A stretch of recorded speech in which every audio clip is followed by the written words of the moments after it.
we are walking the dogs, and then we're gonna take one last trek into Yellowstone National Park. This is Friday, we're leaving Sunday, so that gives us one more day tomorrow. I think it's an off day though, so we're just gonna chill.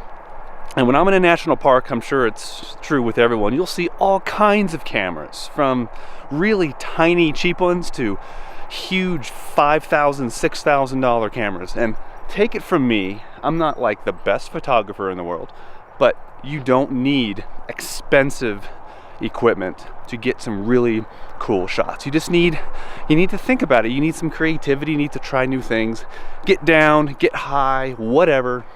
Use a long lens, use a wide angle, just try all kinds of different things, because you never know what's going to work out. Just keep shooting, you're going to come back with better and better stuff every time.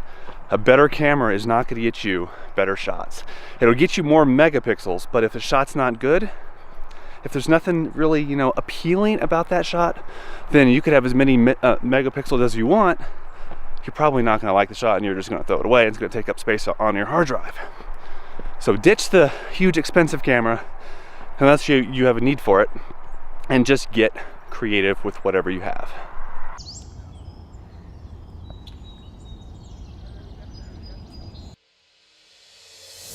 And by the way, after that spiel, you might be wondering what I use. I used to use a Sony a6000. That was my first mirrorless camera. I still have that, but I upgraded to this guy, which is the a6300, which has some better video capabilities, and that's why I upgraded. I think I paid in the neighborhood of $500-600-ish. I always like to buy my camera equipment used, by the way, because it depreciates so quickly. So if you find it used, I'm a huge fan of saving some money doing that. You did a whole review on it. Yes, and I did a whole, yes. My bride reminded me, I did a whole review on this camera. We will link to it. I guess it's up there. Look right at the sun. You get to see it with the camera.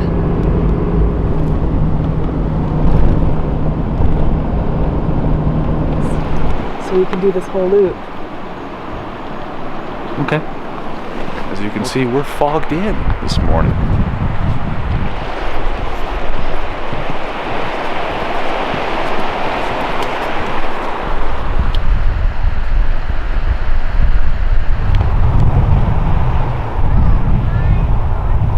So it's like 41 degrees out, and it's actually really nice being around these warm geysers. Probably raises the temperature 5 or 6 degrees when you're around them. It's very interesting. Yes. It's very cool. It's very cool, yeah. It adds an element. We've been here when it's crystal clear skies and bright sun, and that's okay. There's nothing wrong with that. But you can see more But of that. fog is really cool. Makes for some better photography. Wouldn't mind being in there right now. Warm up a little bit.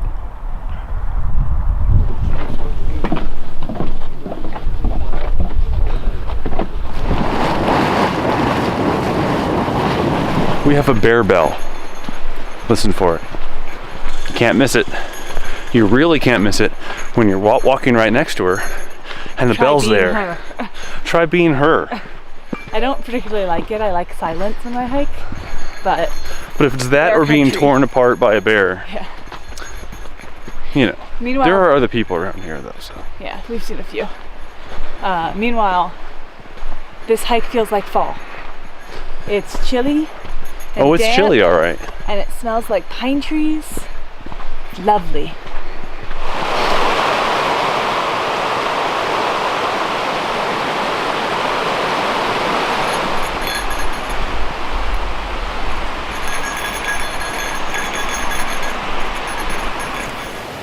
Very pretty here.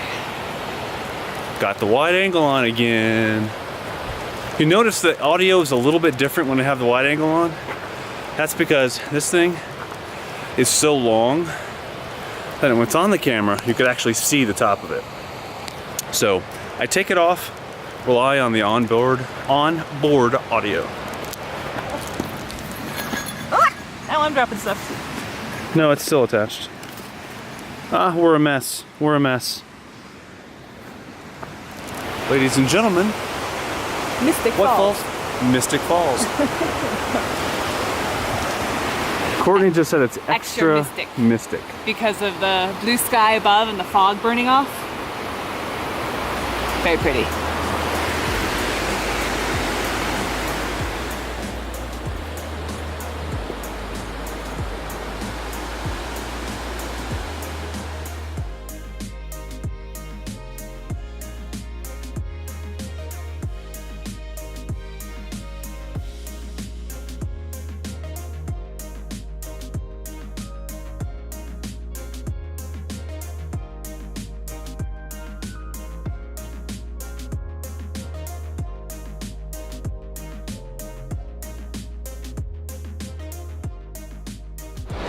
I think I've said before that waterfalls don't get old. That statement still applies.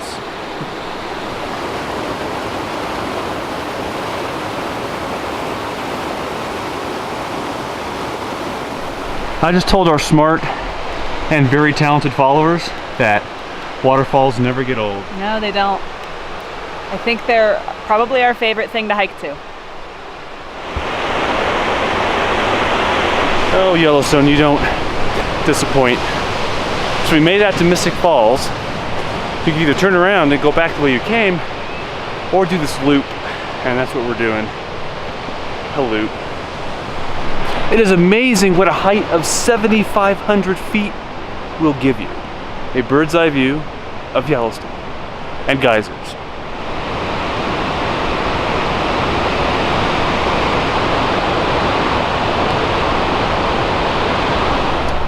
I gotta be honest with you, I'm not a natural hiker. I like to exercise, but my kind of exercise is like a resistance training in a gym with weights and dumbbells. I don't really like walking for miles and miles and miles. That's just not my thing, but I do it because of this. And because my wife likes to hike. Though I always make sure we're hiking to things that he can photograph. That way there's a payoff. That makes it worth it to me. Yeah.